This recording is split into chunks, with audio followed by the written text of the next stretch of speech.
Hey, welcome back to the channel. Thanks for being here. So glad that you are taking the time out of your day to watch the content being made here.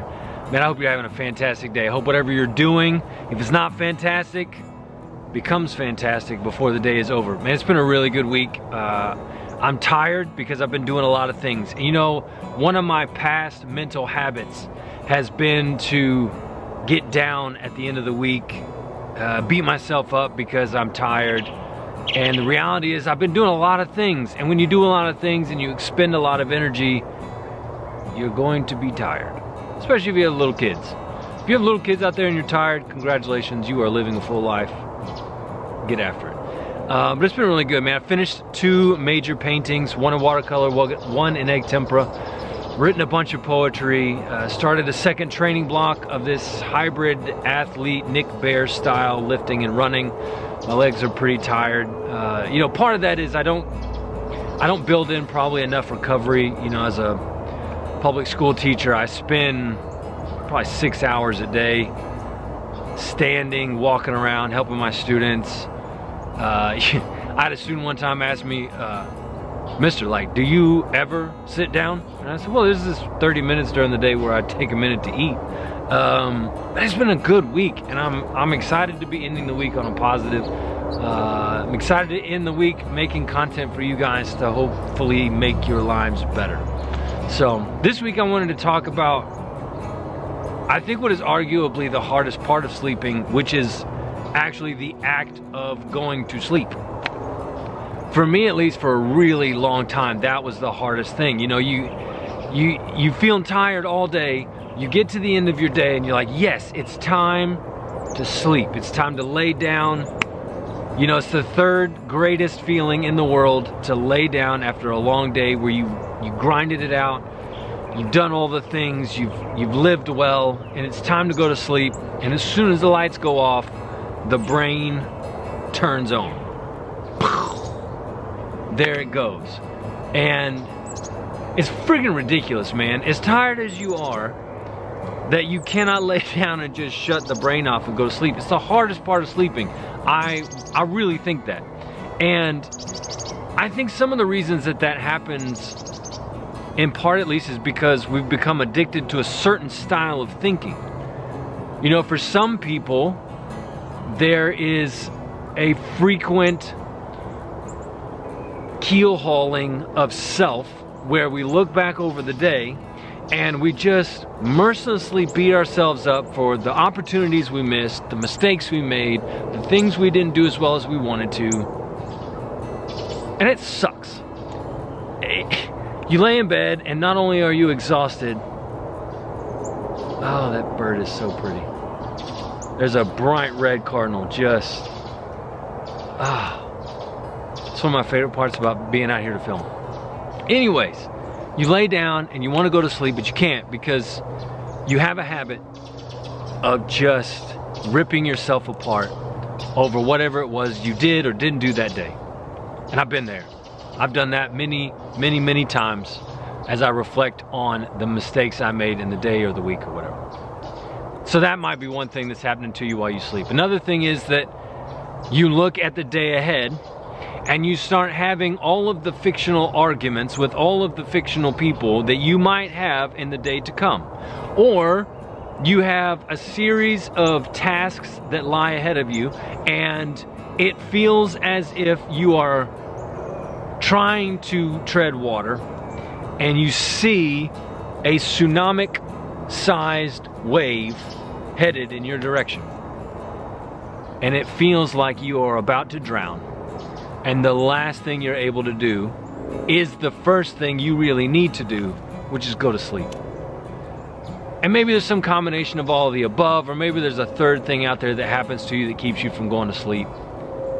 But how do you fix that? How do you correct that so that you drop into sleep land, the door to Narnia opens, and you're just able to walk through and enjoy the restoration and recovery that happens in good sleep? How do you do that? Well, one, I know for a fact it requires a solid routine of pre-bedtime things. But that's for another video. How do you create a successful, healthy, like pre-bedtime routine? That's for another video, because I'm gonna keep this shorter. But the thing I wanted to share that I have found to be most helpful in this arena of going from wide awake and mind just churning like a hamster on Red Bull to deep sleep. And it came about from an article on one of my favorite websites called The Art of Manliness by Brett McKay. Love the work that guy's doing. Man, it's so beneficial, especially for guys out there that are trying to man up and be better men in a culture that does not want better men. Great resource out there. Ladies, share it with the men in your lives because it's fantastic. But in this article, he talks about how in World War II, American pilots were struggling in the air because they were struggling to get to sleep. And it was taking an awful long time for them to fall asleep, and then they'd have to wake up to go into combat, and they weren't getting the sleep that they needed. And so they brought in, I believe, I might get this wrong, so if I get it wrong, please correct me. But the way I remember it is they brought in a brain researcher, and he started working with these pilots, and they came up with a mental exercise, a mental protocol for these pilots to go through to get into sleep. And what they found was once pilots started to do this, they could drop off into deep sleep within 2 minutes. And when I started to work through this protocol in my own life, I found that to be exactly correct. In 2 minutes or less, I could drop off to sleep. Now, I don't use the protocol because I've rewired my brain in such a way that I just drop. In sleep, here we go. But the protocol goes something like this. There's 3 things that you have to do. Number 1, you have to breathe intentionally. And there's a whole series of videos I want to make on breath work and the impact that the honest to goodness, real beneficial breath work will make your life better. Improve the quality of your life. But intentional breath work just simply means you're slowing your breath down and you're paying attention. You're turning all of your attention into how you breathe. And it's just a slow inhale through your nose and a slow exhale through your mouth. And you're just thoughtfully breathing. So that's number 1. Turn your attention to your breath. Once you've started to turn your attention to your breath, you start to think through the active relaxation of each muscle in your body or each muscle group in your body, starting with either your toes or your head, and you work your way up or down, one or the other. So I typically will start with the top of my head because I'm breathing already and I'm thinking about my face, and I might as well. So start there. And you're thinking about actively relaxing those muscles in your face and then in the top of your head and the back of your head. If you've been doing the NSDR that we talked about last week, you're already kind of thinking through that. But you just continue the series of sensations all the way down. Relaxing your neck, your shoulders, your arms, your biceps, your forearms. The more specific you get, the faster I think it works. That's my opinion. I don't have any data on that, but that's been my experience. So you're doing that. You're intentionally breathing. Then you are actively relaxing each muscle group in your body. And as you do those 2 things, you turn your imagination. And this, I think, is the key ingredient, because what happens for a lot of us that are struggling to fall asleep is it's not a body problem, it's not even a mind problem, it's an imagination problem. We've turned our imagination into a disordered state of thinking. We're either beating ourselves up about the past, we're fearing the future, or some combination of those 2 things. And that's a willful act of the imagination. So if we're going to be utilizing our imagination while we're getting ready to go to sleep anyways, we might as well turn it to something that's beneficial. So there's several options that this article gave in terms of what you can do for your imagination, but my favorite one is to imagine that you are lying in a boat. It's a small boat, not a canoe or any of that kind of stuff, just a nice, gentle, old school wooden boat. You're laying in a boat. It is a beautiful, cool spring day, kind of like what we're having this morning. Man, this is the nicest it has felt in the morning here in Texas in a long freaking time. And it feels good. but it's that cool, crisp fall or spring morning. You're laying in a boat. The sun is off in the distance and it warms you just a little bit. And you imagine lying in this boat and the water is cradling you. It's holding you in this safe embrace of peace.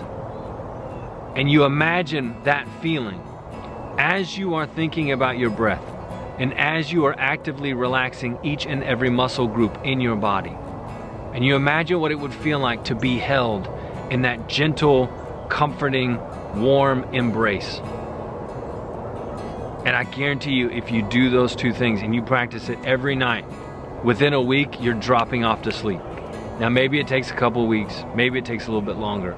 But my experience is if you truly give yourself to that protocol, in no time, you're falling to sleep. Now the question comes up, well, what do I do if I'm imagining the boat and I'm doing the breathing and all the things, but my brain still goes to these other thoughts or activities? Well, in that case, what I would say is it becomes a meditative practice. You know, meditation, contemplation, whatever background you come from with those two words, is simply a turning of attention. Yes, your brain might wander off into those other things. Your brain might go back to the student that you fully intend to argue and get into conflict with tomorrow. But you simply acknowledge that that's where your mind is, and you come back to steady breathing, relaxing muscle group, being cradled in the arm of comfort. And that, over time, will turn your attention to moments of relaxation long enough to let you drop off into sleep more quickly. I absolutely believe in this specific protocol when it comes to changing what happens to you when you go to sleep. Because as I've said in all my other videos, if you can change your sleep and make it more life-giving, more restorative, you will recover better. You will live life in a way where you thrive versus just getting by. And I don't know anybody that wakes up in the morning and thinks, gosh, I just hope I can get by mediocrely. I don't think that's a word. I hope my day is mediocre. Like nobody gets up like that. But to do that, you have to have a foundation that allows your body to recover. So take this protocol, apply it, give yourself 7 days. Say, okay, I'm going to do these things every night until I am falling asleep faster and I'm resting more peacefully. Now, there is a caveat. If you are struggling to do this and you've been laying in bed 15-20 minutes, Matthew Walker, Dr. Walker, one of the super geniuses in the world when it comes to sleep, talks about like get up, go use the restroom, get a drink of water, do whatever it is you need to do for a couple of minutes in the lowest light possible, then come back to bed and try again. So that's what I would say. If you're struggling in the beginning to make this work and you've been laying in bed for 10 or 15 minutes, get up, walk around the house for a second in the dark if possible, and then lay down and try again. Man, that's all I've got for you today. Please help me grow this work by doing all the algorithm things, comments and likes and buttons and this whatever. Just help me grow this thing by doing those things to make this better. I hope you have a fantastic rest of your day, and let me know, like in the comments, did this work? Have you tried it? Are you going to sleep faster? How is your sleep rhythm? Are any of these things working? They all hopefully are working. That would be, the ideal. But yeah, let me know how it's going. Look forward to seeing you guys next time, hearing how things are going in the comments. And until then, keep climbing.